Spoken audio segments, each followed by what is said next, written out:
کہا ہو تاکہ وقت پر مقام من استفہامیہ بھی ہوتا ہے اور من استعجابیہ بھی ہوتا ہے.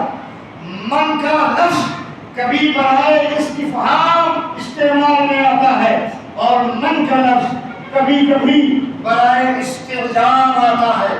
یعنی کوئی چیز سمجھنا ہوتا ہے تو سوال کے لیے سمجھنے کے لیے من پوچھا جاتا ہے. جیسے کسی نے آپ سے آ کے کہا ایک شخص تھا جس نے نماز آج پریم نگر کی جامع مسجد میں بڑے اچھے انداز میں ادا کی.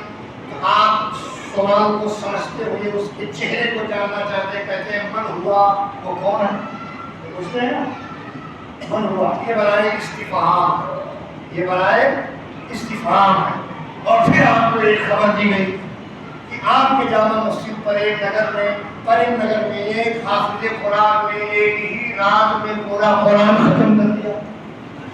اب پھر اس کے بارے میں وہی لفظ آپ استعمال کریں گے من ہوا، لیکن یہ من برائے استفہام نہیں ہوگا، برائے استعجاب ہوگا.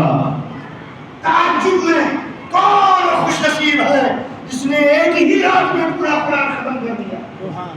تو یہ من کا لفظ کبھی استعجابی ہوتا ہے